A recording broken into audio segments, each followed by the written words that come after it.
Thank you for choosing NewTechWood. If this is your first time viewing this video, please watch it in its entirety. If you have already viewed the entire video, please feel free to skip past the first pre-installation segment. Let's get ready. Stay safe. As is true for any construction project, you must use appropriate safety gear to minimize the risk of getting injured. We recommend using gloves, pants, long sleeves, respiratory protection, and safety glasses whenever you are cutting, handling, or installing products by NewTechWood. This is not necessarily a comprehensive list. Use the proper tools. The standard tools for woodworking are suitable for this project, but we recommend using carbide-tipped blades for cutting. Additionally, using deck screws that are properly coated or regular stainless steel screws will lead to the best-looking results. Use a flat surface to store.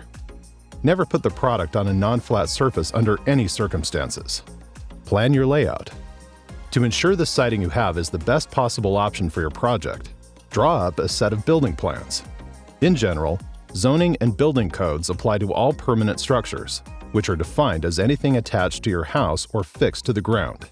This means that practically every type of siding will require inspections and permits from the building department in your area.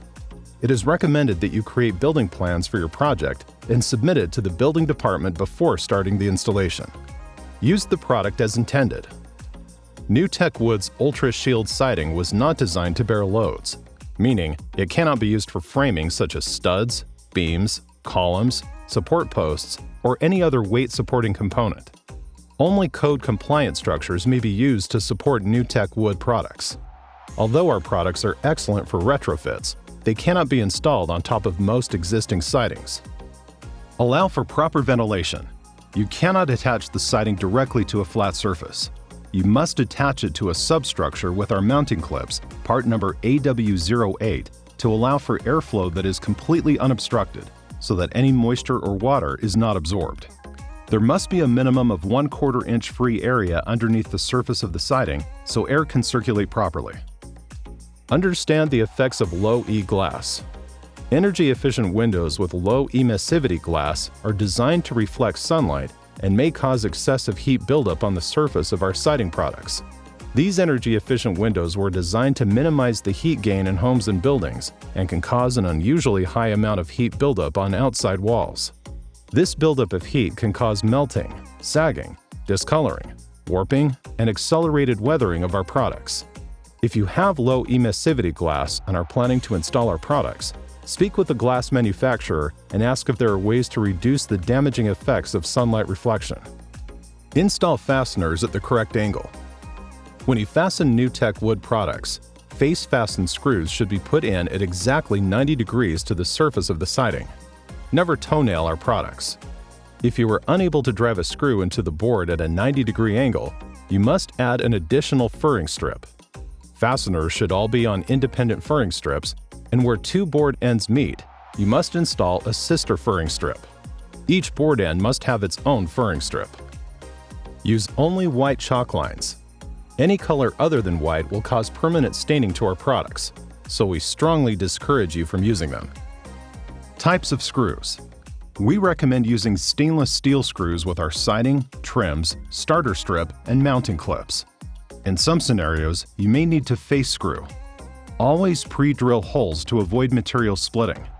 Make sure you use screws specifically designed to be used with composite wood and for your particular climate.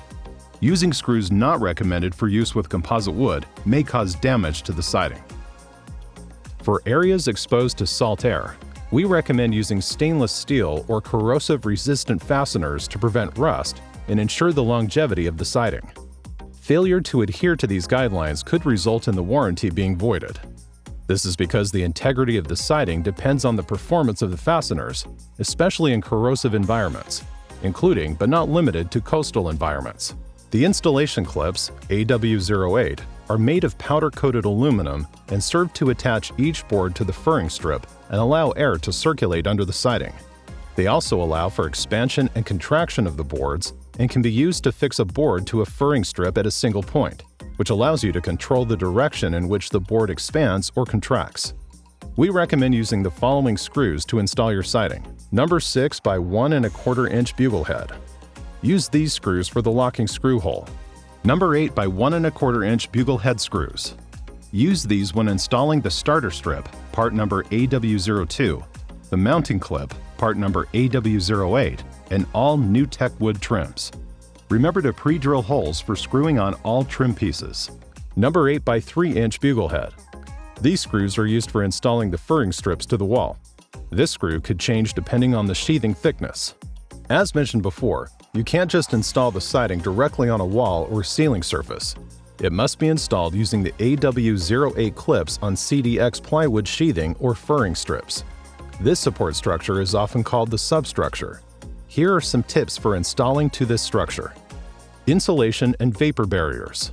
The vapor barrier should be a breathable material and installed prior to furring strips application. This will allow proper airflow. Use the right materials. We recommend you use pressure-treated wood, plastic, or aluminum for your furring strips. Get the spacing right. To install the siding boards, space the furring strips no farther apart than 16 inches on center for horizontal siding application and 12 inches on center for vertical siding, ceiling, and soffit application. We recommend you consult a licensed professional before starting your project. Values for expansion and contraction. Siding boards will expand and contract with temperature. It is essential to know how much of a gap to leave between the boards during installation. Consult the siding installation manual to see the full chart. Expansion and contraction occur with temperature changes. When temperatures are colder, the siding will experience contraction in the length. When temperatures are hotter, the siding will experience expansion in the length. Keep this in mind during installation and plan accordingly. Installation instructions. New construction. Make sure that 1/2 inch minimal sheathing with a vapor barrier is already installed over wall or ceiling framing. Plywood is preferred over OSB.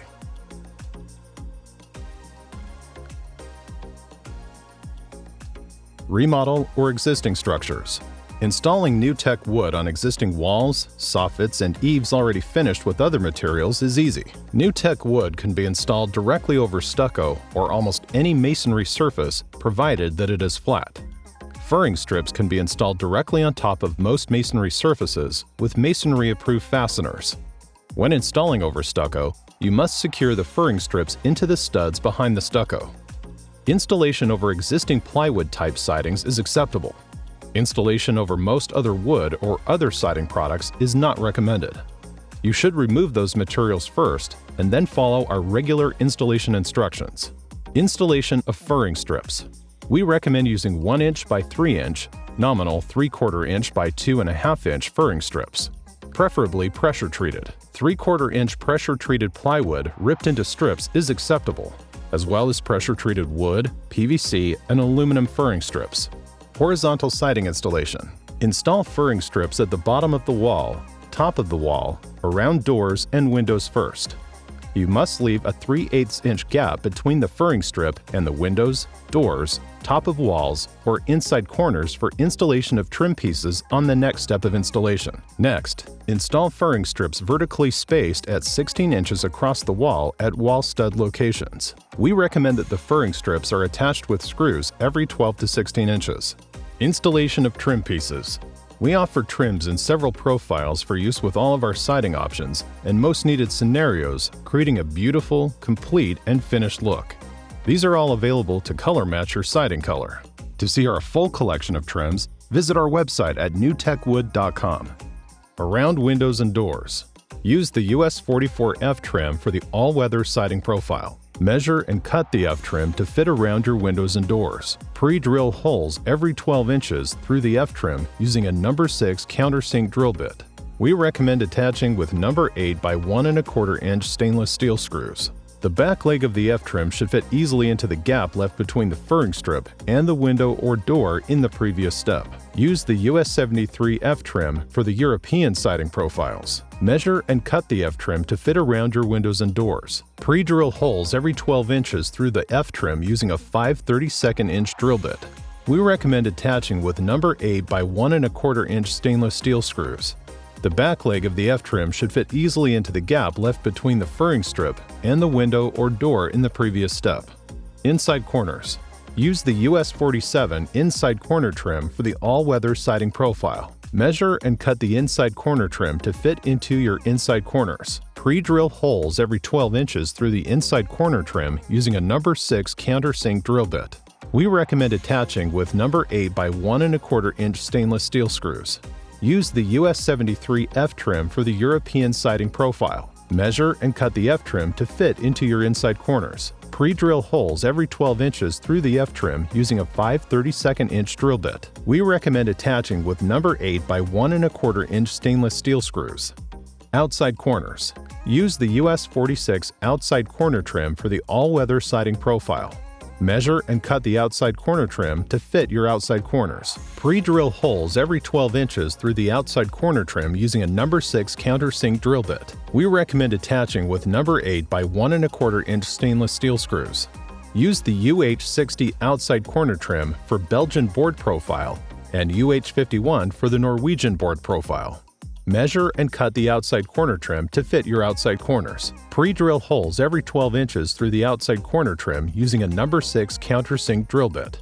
We recommend attaching with number 8 by 1 1/4 inch stainless steel screws. Installing the siding.